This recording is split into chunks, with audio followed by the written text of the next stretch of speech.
Planetary fields. A satellite in orbit moves in circular motion. Okay, this is where I finally get to say, look, you know, you have the equations for circular motion, mv squared over r. You have the cause of this force, gmm over r squared. You can now set them equal to each other. The magnitude of the centripetal force is equal to the magnitude of the gravitational force, because the gravity in this case is playing the part of the centripetal force. There's an angular speed, and there's a linear velocity. Okay, so set them equal to one another.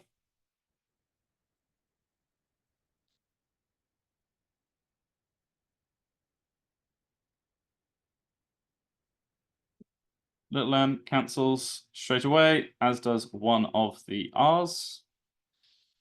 And what would it be useful to work out? Let's work out how fast we're going. That's quite fun. V is square root of gm over r.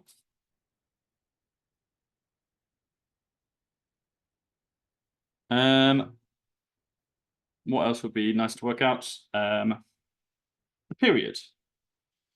Okie dokie. So we said that the period, the velocity will be what the distance traveled to do one rotation divided by the time taken to do a full rotation. Therefore, t is 2 pi r over v. That's going to have this ugly square root. So tell you what, instead I'm going to square both sides.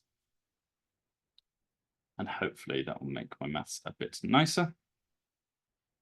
They'll end up with 4 pi squared r squared over gm.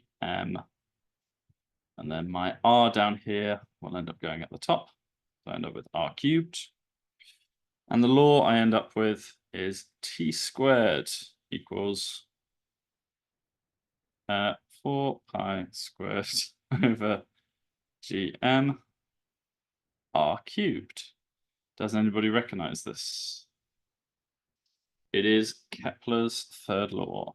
So Kepler also watched the stars, and he noticed that the period of planets' circular motion was related to its radial distance away from the star that it orbited, by the period squared was directly proportional to the radius cubed. Okay, so you're an object, you're stuck in the gravitational potential well. It's a bit boring because you want to get to a new planet. You're Elon Musk trying to get to Mars, or whatever the case may be. You can escape your potential well if you've got sufficient energy. So, for example, if you've got sufficient kinetic energy. If you are, and you're going to have kinetic energy in order to move. If you are assuming that this object is being fired almost like out of a cannon, the question then is, how fast does it need to be going before it can escape? It can have enough energy that it'll escape the gravitational potential well and get out infinitely into space. This is not too tricky a mathematical question. It occurs when the kinetic energy is equal to the work done to get however far out of this well you need to. So, the work done, the gravitational potential energy needed, is the mass times the change in potential needed, which is gm little m over whatever. If I quickly draw our potential well, at an infinite distance, it is equal to 0. At the surface of the planet R, it is equal to GMM over big R. Okay, so the size of the leap in energy we need is just equal to G big M little m over capital R. Right, that amount of energy, we need it to be equal to kinetic energy, so half mv squared has to be equal to G big M little m over R. The little m's cancel immediately. And how fast do we need to be going? Well, once again, we end up with this 2G big M over R square root. That is your expression for escape velocity.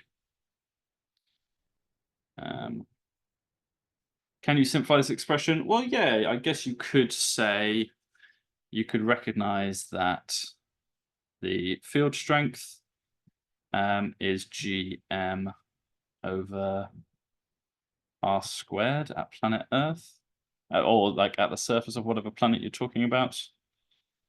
And so you could write this as 2 little g capital R. That's maybe a little more useful for somebody at the surface of a planet. You can get out, you can measure the radius of your planet you're on, and you can measure the acceleration due to gravity when you're standing on the surface. Multiply those two together, double it, and then square root it. That's how fast you need to be going to escape the planet you're on. Okay, satellites, well, they orbit Earth. If they're geosynchronous ones, geostationary ones, they have a period of 24 hours. Geostationary orbits, they have that period because they want to stay above the same exact position on Earth's surface so that all our devices on Earth can point at a known angle and be sure that they're going to hit the satellite. They know where it is. It's lovely. But they're very vulnerable, just waiting, hanging in the air above us. Geostationary satellites remain above the same point on the Earth as the planet spins, and they're used for GPS. There's a certain category of physics questions that do ask about the practical use of, various physics phenomena. Unfortunately, you do just need to be familiar with. This just sounds a little odd that I'm complaining about having to. Oh, you have to learn what the practical uses of physics are. As you do pass papers and you look at mark schemes, you'll realize there's a few sort of top examples of each type of physics that they like to talk about. GPS is one of the main uses that they like to talk about for satellites. Okay, calculate the radius of orbit of a geostationary satellite. Great, we love this question. It's geostationary, therefore we know that its period is 24 hours. That was the worst 4 I've drawn in a very long time. They say recall Kepler's law. Yeah, if it says it's geostationary, you therefore know that the period is 24 hours. And you're asked to calculate the radius. Kepler's law relates period and radius. So if you want to be fairly direct about it, you can use Kepler's law. Alternatively, you can use my old method of get the centripetal force, equate it to the gravitational force, and then go from there. Solve for V and express V in terms of T and go from there. But it would be quicker if you looked at your formula booklet, saw Kepler's third law, and said, aha, this relates T and R. I've got T, let's get R.